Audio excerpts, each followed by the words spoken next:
Andrea Bocelli tasted Aphrodise and really enjoyed it. Yes, and Pharrell as well. Sting has enjoyed the libation. We're in the Four Seasons, for example, on Netflix with Tina Fey, Steve Carell. Owen Wilson movie, a Christmas film with Arnold Schwarzenegger, another film with his son Patrick Schwarzenegger, the new season of The Hunting Wives. Elton John Elton John, Elton yes. John's had it. Say, wow, I had this Aphrodise here, at this party in New York, at this party in Miami, at this wedding in Lake Como. It's an interesting problem, weddings, because if you're a wedding planner, it's very difficult to secure large quantities of bubbly all in one place at one time and on time. Every single wedding planner, every person lined up. We couldn't open bottles fast enough. We've done also beautiful activations at these weddings, like rosé towers, beautiful champagne coupes. One of the last weddings we did, they used that as instead of a cake, they did a Aphrodise rosé tower, and they did a cheers and toast with everybody. Really nice, actually. Think about it. It's a 2-3 day affair. You've got a big party, welcome party, where everybody gets just very carried away. And the next day, there's sort of an expectation you're going to be up bright-eyed and bushy-tailed and ready to do the next thing at noon, Mm-hmm. And with Aphrodite, you can kind of do that.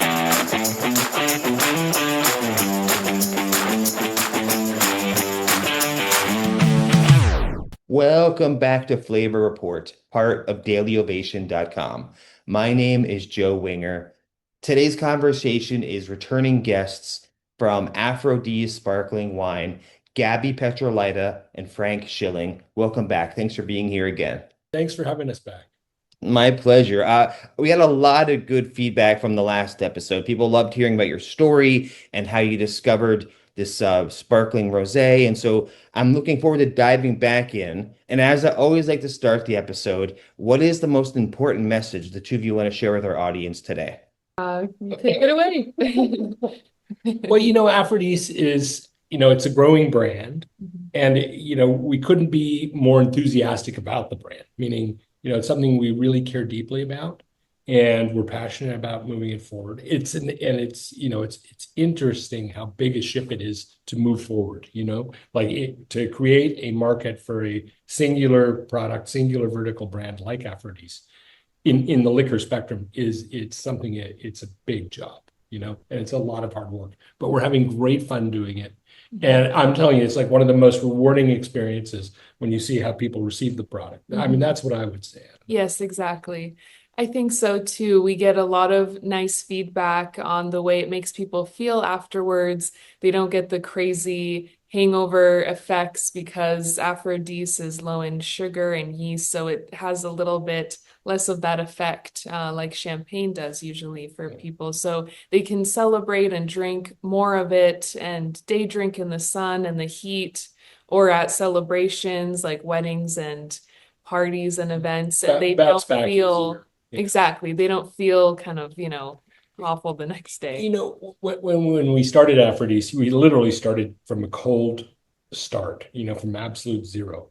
And we just discovered this product that we loved so much, and we enjoyed drinking it ourselves. And we were like, wow, other people must like this too. And it was literally like pushing a Sisyphus rock, where you're like, nobody wants to talk to you about it. And it's like, you're not part of a larger group, like a constellation of brands or anything like that. You're not part of a spectrum of other offerings.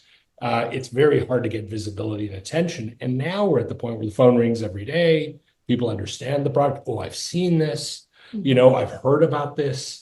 And not just on your incredible show, but in general, it's starting to, become sort of a whisper product, like salon shampoo a little bit. People start talking about it. Oh yeah, you can only get it here. You can only get it there. Exactly. And it's interesting to see how, at first we were like, oh, we have a champagne brand that we're trying to bring, or a sparkling wine brand we're trying to bring up. People were like, look at you like, what are you doing? Look right through you. Right. And now people, we say, oh, we're from Aphrodise, it's a brand about, oh my God, you're those guys? And it's like, it's really interesting. Right, it's picking up, definitely. We have some on trade, so we're really kind of interesting, And I can't wait to hear about all those adventures. We follow your Instagram quite a bit, and we see all the events you're a part of. Can we talk about, from a brand point of view, what kind of events you're doing now, why you're doing them, and what you're hoping to gain from that experience? So we have found that Aphrodise has been most well received in weddings and celebrations where people are kind of carefree, you know, like we in the beginning we tried to participate in maybe like celebrity events and maybe influencer events to kind of get the word out, but we didn't see as much of a return and uptake in that. But then we started down the wedding route, and it's just people are having a good time, they're consuming, and that was just our place. Very interesting. It's an interesting problem, weddings, because if you're a wedding planner, it's very difficult to secure large quantities of bubbly all in one place at one time and on time. And yeah, so they have a problem. And we're well positioned to solve that problem, of course. But the other issue is, you have guests that are, really celebrating you. They're think about it, at a wedding, you're filled with joy for the bride and groom, and so you're drinking and consuming. Or maybe you're going through a rough patch, and you're wishing a new couple well, but you yourself aren't entirely happy, and you're like, oh, hey ho, well, I'll just have a drink. And the consumption is quite high. We'll go through astonishingly large amounts by bottle count, and have very little left at the end of the event. So it's just really interesting. And as Gabby said, the product's been very well received. We're getting a lot of calls, so that's nice.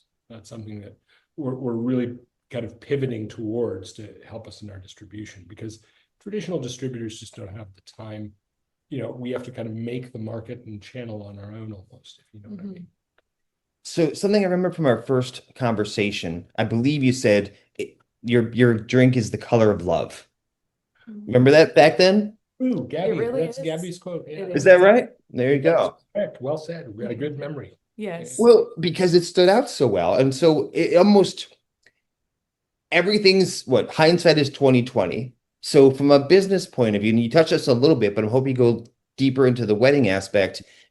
Obviously, sparkling is huge for weddings, right? I'm assuming most live events. I know last time we talked about how much people at your restaurant like it as well.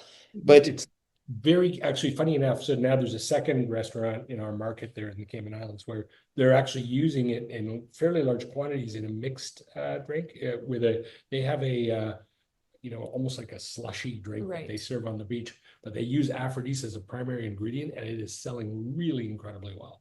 So I mean, we're following that breadcrumb trail a little bit, just because of the consumption is so astonishing. And there again is where the product really shines.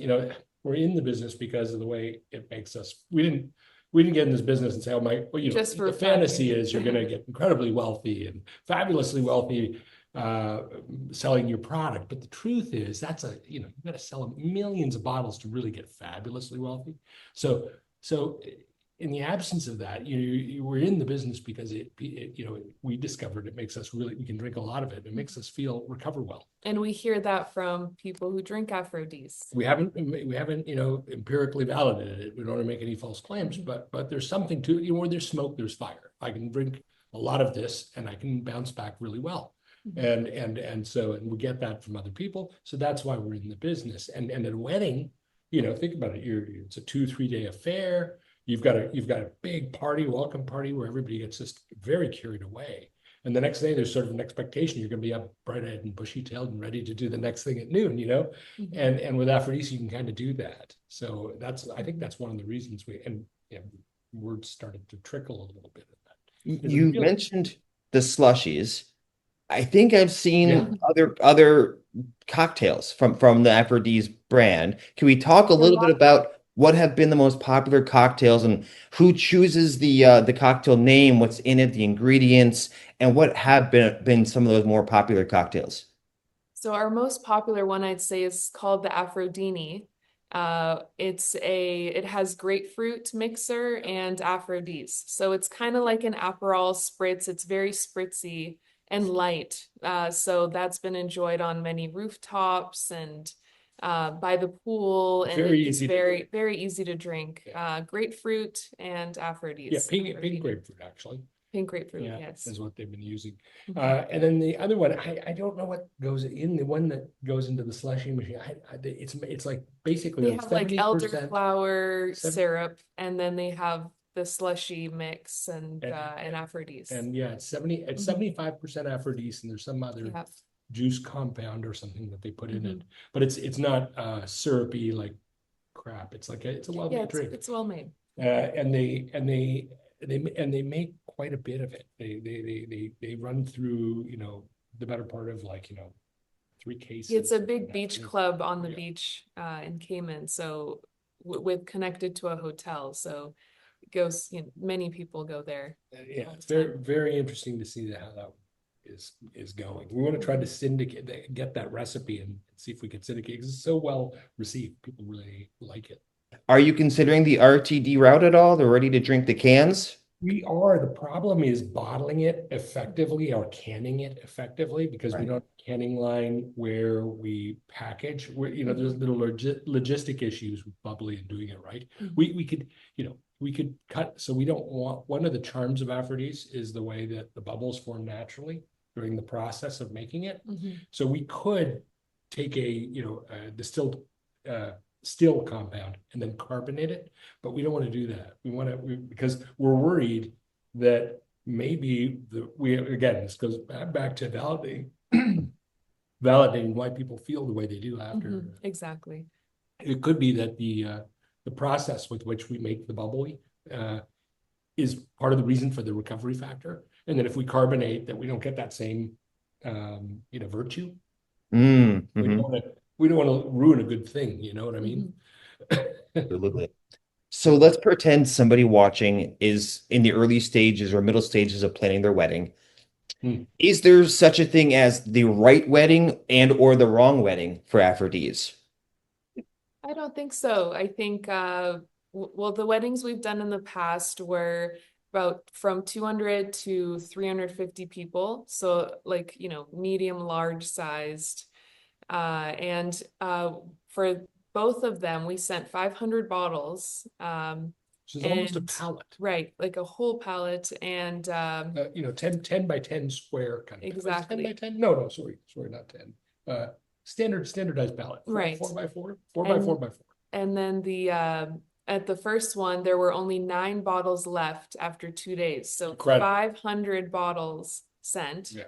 Wow. 9 left, and 2 days, and everyone was enjoying it. You know, no one came and back and said, "Oh, this isn't good." This or, was you know, this they came was back saying they loved it. This was a celebrity event. We got a call from the bride and groom voluntarily afterwards, and we said, "I'm getting chills just telling you this, but we've had all our guests tell us that your bubbly was amazing, like absolutely made the event. It was one of the most flattering, unsolicited notes we've ever gotten. It gives you that one of those moments that it reinforces that you're doing the right thing. Exactly. You know what I mean? That you're on the right path. When you have so many people, and from that word of mouth spread, they're like, "Oh my God, so and so's having a wedding. You got to get that Aphrodite." It was really, really interesting. So that's sort of where we're at. Where it's like it's like watching a football play in full motion as the guy's running down the field with the ball, and then we're sort of in the opening parts of that particular play, and you're going, "How's the play going so far?" You know, it's like you're having an interview. Well, I'm running with the ball right now. I'm hoping to get by everybody. You know, it's like Exactly. Well, I remember a year and a half, 2 years ago, you were at this is based on my memory, so we'll see. You were at a Vegas wedding show and Yes, you we learned Right. some things. And to me, most importantly, was you were getting you were getting same day feedback and next day feedback. Oh So my God. years later now, I think you're about to do another show. So tell us what you're about to do and what your hopes are as far as what you want to accomplish at that next show. We did a show recently, F&B at Sea in Miami, for the cruise line industry. That one went really well as well. But that wedding one you're talking about, that was our first show we ever did. And it was just accidental, like sort of accidental. We thought that might be an avenue where the product would do well. Right. But it wasn't until later, like literally in the last 6 months, that things that's really trickled up. That's or trickled up. That's probably the most frustrating thing as an upstart brand like this, is the long timeline it takes to catch fire or get ignition. You really have to be unrelenting in your push to move the product ahead. Exactly. And every day is like, sometimes it can feel like, you know, very, very challenging to get it to ignite. But then all of a sudden it starts to catch fire on its own. Right. And so at that first show, it was a 2-day show and it was all about weddings. And we were the only rosé there. And there was lineups around the entire, like every single wedding planner, every person lined up. We couldn't open bottles fast enough. Our hands were hurting from opening them so fast, opening our cups, pouring and serving. And it was like that for both days. So from there, we learned weddings may be a great avenue for us, but we just now kind of like circled back because we wanted to get more distribution in the States and worldwide, to be able to purchase at liquor stores and restaurants. And now we're kind of going back to the whole wedding thing. I mean, it's interesting. Distribution is a challenge when you're a single, getting the attention of a viable distributor to take you as seriously as you take yourself. When you're a single SKU, well, 2 SKU in different sizes, but single product, we're kind of like I always say, we're like Toblerone is a sweat, it's a bubbly and it's from Europe. So it's like, so you're European bubbly or, but you're kind of different. You're kind of like standalone, like just like Toblerone is a Swiss chocolate, but it's really Toblerone, so it's sort of in a vertical by itself. And I always use that analogy because that's how we kind of see Aphrodise, but having a distributor, when they have a spectrum of other offerings, take you seriously and bring you into the fold and take you as seriously as you take yourself as a challenge, I think for us, We're here today with Gabi Petrylaite and Frank Schilling from Aphrodise. Learn more at drinkaphrodise.com. We've done also beautiful activations at these weddings, like rosé towers. We love showing that as an idea. So beautiful champagne coupes or glasses, and then huge towers. And actually, at one of the last weddings we did, they used that as instead of a cake, they did a Aphrodise rosé tower, and they did a cheers and toast with everybody. Really nice, actually. So things like that. There's beautiful ways to also incorporate the brand that way. Yeah. So realizing how elaborate this can go, from weddings are all over the place as far as some very elaborate activations, some smaller things. Are there any common questions the bride and groom come to you with, asking about how can we all work together? So what are some common questions and what kind of responses do you give them? The most common question is the one we're happiest to answer. It's logistics. Again, if you try to buy, a pallet of champagne from any supplier, it can be very challenging. And to make sure that you get delivery, timely, you don't want to be there on wedding day without a drop to drink. That you want to make sure your product's there early, on time, and in sufficient quantity. And often, wedding planners will have to hustle between liquor stores or call up and book in advance. It's a challenge getting enough champagne to show up when you want it to, where you want it to.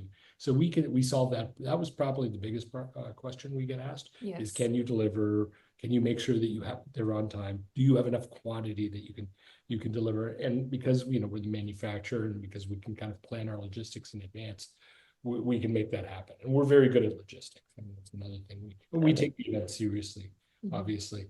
So we can tick the box for them. Often we're ahead of the game. We're the wedding planners. Like we're pushing to get the product there because we know how hard logistics can be. Yeah, we don't be with the different state licensing laws and distribution laws and retail laws, and we want to make sure we don't violate any law. So we want to make sure that we do it all in a correct fashion. And that takes time, but we're usually ahead of the curve and we're pushing to try to get the product in situ early and helping with those logistics. That's probably the biggest question we get asked. There's been luxury, celebrity, musicians, fine art. You've been pouring at a lot of different amazing events. If we can't name drop, which is fine, can we talk about the event and how Aphrodise elevated the entire spirit of the event? We can say we can name drop a little bit. We can say, for example, like Andrea Bocelli is blind, but he tasted Aphrodise and really enjoyed it. Yes, You know? and Pharrell as well, and Pharrell his Williams wife. and his wife.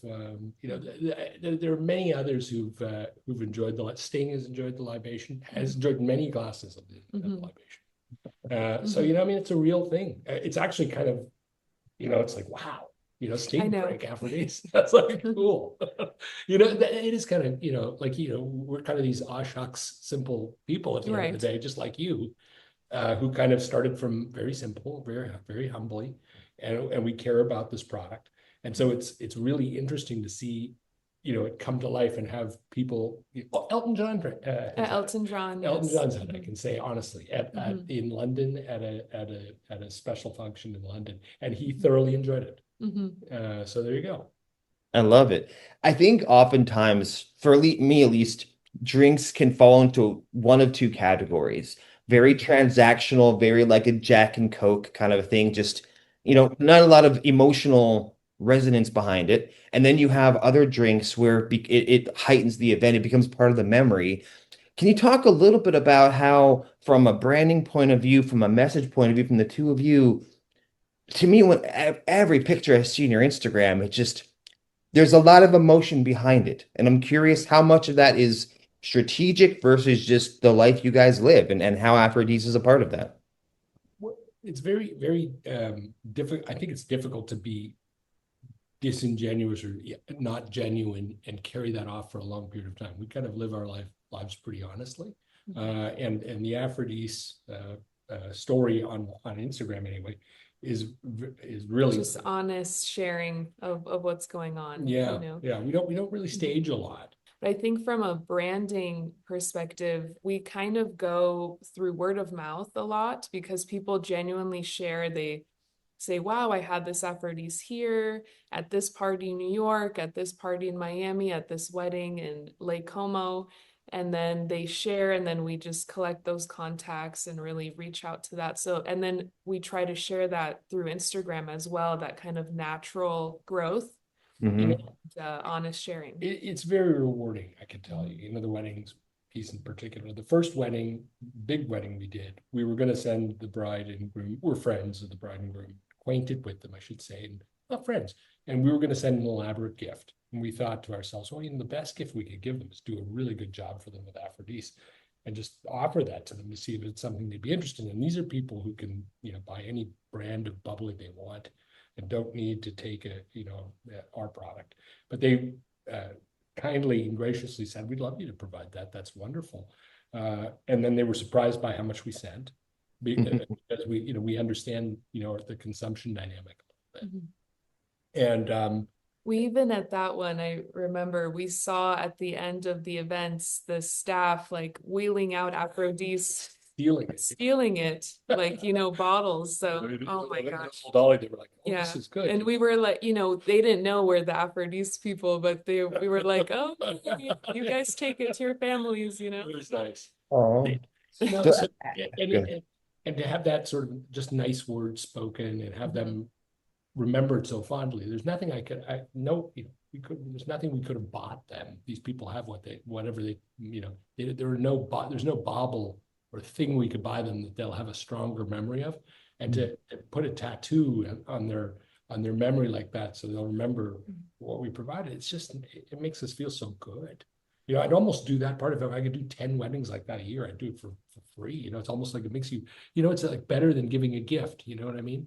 It makes people remember you and like you, and you're doing something altruistic and good, and you're not pouring something terrible. Like, it's not like I'm giving away, nothing wrong with tequila, but straight tequila doesn't make you feel very good if you drink too much of it, no matter what brand you're drinking. And whereas, there's something about Aphrodite that's special. it is special. It's dangerously drinkable because the amount of times where we've opened a bottle and we go, okay, we're just going to taste it. That's it. And then, boy, that bottle was fast. And so it's dangerous in the most loving, beautiful way possible. We say a bottle a person usually. Per event day. And even if you're, not like a low tolerance, like, there are teetotalers there, and there are people who will drink 2 or 3 bottles. Right. And in the mix, it works out to about a bottle per person. In the past few months, you guys have really entered some competitions, and you're looking for a lot of different. As you're opening your wedding wings, you're also getting other awards out there. Can you talk a little bit about the competitions you've entered and what the results have been? So we won 2025 Greek Sparkling Wine of the Year.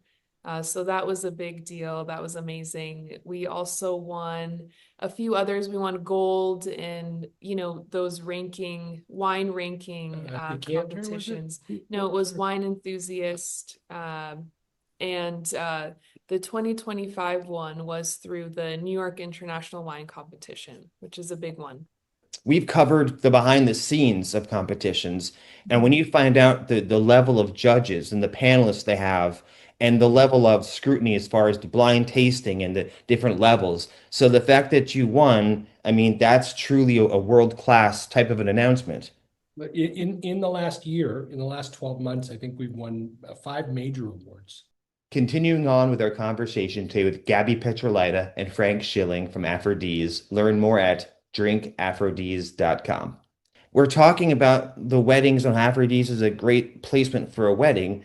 We're not actually talking about the flavor. So could we go through the aroma, the taste, food pairings? And because you've done so many weddings, are there certain food staples at a wedding that Aphrodite just pairs so well with? So this is one of the wonderful things about Aphrodite. I mean this most sincerely. It works really well as a cocktail alternative. So you're having a cocktail, a beginning drink, and we see a lot of consumption in like an after party setting. You've had dinner, you've eaten, and people are drinking afterwards, or by the pool, that type of thing. Now, as it relates to food, the way you could describe the taste, different people's palates perceive it differently. Some people say, oh, it tastes a little bit like a light strawberry mixed with apple.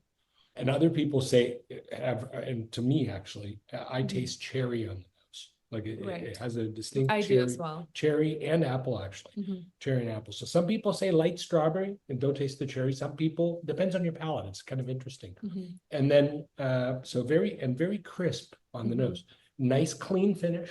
Very easy to drink, quaffable. I've heard people say, "Oh, I could have more of that." Not too sweet, no additional sugar, but it's a late harvest grape, so it's kind of but not sweet. It's a very low sugars, like 5 teaspoons per liter. So think about that's very, very low compared to a typical like sparkling or something that would be probably 4 or 5 times that.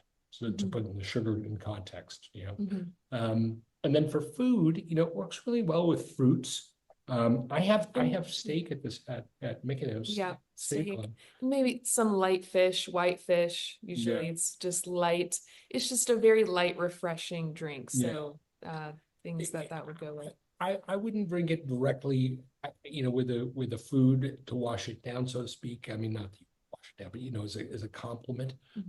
But I like it very, very much as an opening drink, as a cocktail drink, cocktail alternative, and for desserts and after party, just you're having drinks later. It's a great thing once you've had a few drinks, just to kind of finish and just keep drinking with Aphrodite. It's wonderful. When I did the research and I saw the cocktails, that just my eyes lit up because I thought, what a fantastic idea that is. And so Great with gin. The one of the favorites is the Aphrodise gin one. The gin fizz. The gin fizz. Oh my gosh, it's very, very good. It is actually. So if there's a wedding planner or a bride to be or someone watching this learning more, what are the best ways for that wedding to reach out to the two of you? Just through our website. We have a contact form, and then it'll direct us to our team that will help you do that. Our slogan is the season that never ends.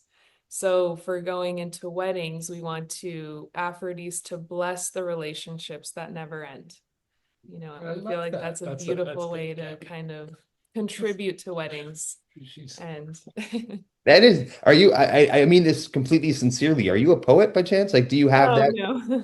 Well, because No. last time you had the great line, this time you have a great line. And so I want you to write a book with your poetry in it because relationships that never end. Yes, I think it's just a beautiful way to kind of envelop what we want Aphrodite to be in the wedding world. Yeah, and that is, it's true. You know, it's touches too on what we were talking about earlier, which is, you know, it just makes you feel so good to make other people feel good. Mhm. You know, and we love seeing Aphrodite make other people feel good. I mean, Mhm.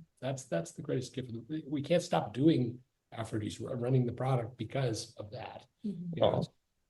Wrapping up today, finishing up our conversation with Gabi Petrylaite and Frank Schilling. Learn more at drinkaphrodise.com.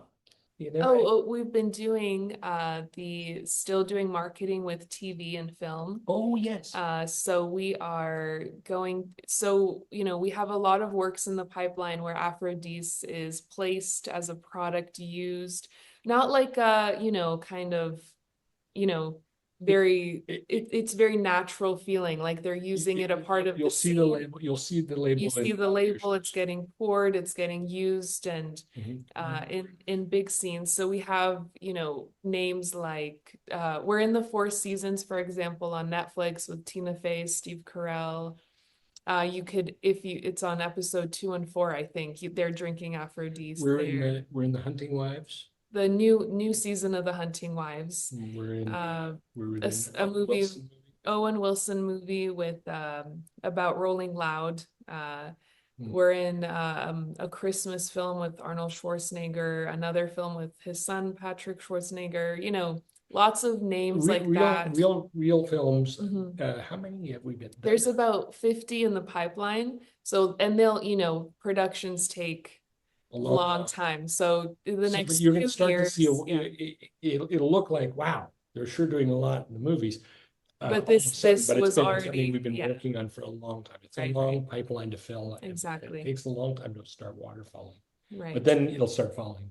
So we hope that'll help us with distribution, because you know, distribution is a difficult challenge for us. You know, I mean, it's a great product. It's a growing product. We're not going away, but getting the attention of large scale, major, viable distributors who take us as seriously as we take ourselves is a challenge. And that's the Mhm. We talk with so many winemakers and distilleries.